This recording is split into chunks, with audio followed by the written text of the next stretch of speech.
Hi, it's Kia. I invite you to read with me this morning. I am going to read from the New York Times. Of course, I am a subscriber of the New York Times, and I like reading their articles because the New York Times is my number one trusted news source.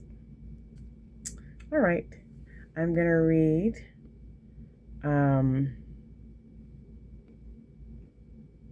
a New York Times article called "The Morning in Praise of Errands." And it is written by Melissa Kirsch. The morning. Good morning. Errands get us out of our homes and into the world on missions providing both serendipity and satisfaction. I like showing the picture from the Times. I don't know why, but I will.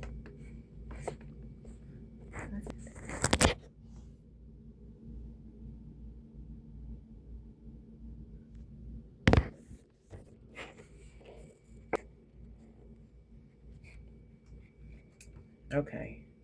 Making rounds. Weekends are the province of the errand, the little voyages we take to pick up things and get things done. Contrast the errand with the chore. Chores are domestic obligations performed at home. The errand is an excursion with a purpose. In Old English, an errand, AEREND, was a message or mission. An angel was an erendagist or messenger ghost, divinely sent to perform a sacred duty. Running errands is satisfying in a way so much else in our lives isn't. We wander out into the world with a map to follow, stop here to drop off the dry cleaning, now to replace the watch battery, to the supermarket, the pet food store, and when we complete the route, our work is done. The metrics for success are clear and achievable. Each episode of the social media show Errands accompanies someone on their angel's mission. My colleague Alex Vatical recently tagged along with the show's creator, Noah Blau, as he filmed an episode featuring the comedian Ivy Wolk on a mission to buy an air conditioner window unit and install it in her apartment.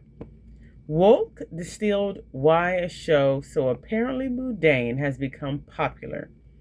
Beauty is found in the minute, and the things that are banal are often the most interesting, she said.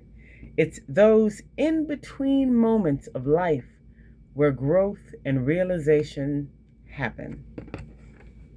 The genius of Errands, I watched every episode in one feverish gulp, is how it provides a window into the personalities and preoccupations of its subjects. A stranger appears and announces today's errands. Then we're privy to their internal monologues as they carry out the mission, the serendipitous run-ins and pit stops they make along the way.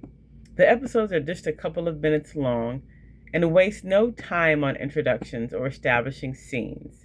We're passengers for typically private expeditions, instantly thrust into someone's personal life, even when his subjects don't accomplish the errand. Blau told Alex the concept still works. The show is about, I set out to do something, and did I accomplish it? So, as mundane as the errand might be, everyone understands that feeling. When visiting friends, it's a treat to see the highlights of their hometown, but I always find it more interesting to run errands with them. I see how they live when I'm not around. What do they listen to in the car? What's their hardware store like? Who do they run into in the produce aisle?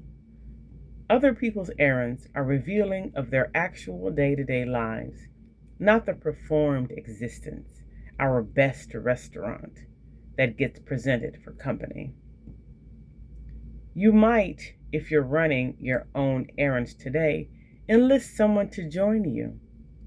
In a recent piece in The Times, experts told my colleague Dana G. Smith that running errands with a friend might help increase longevity.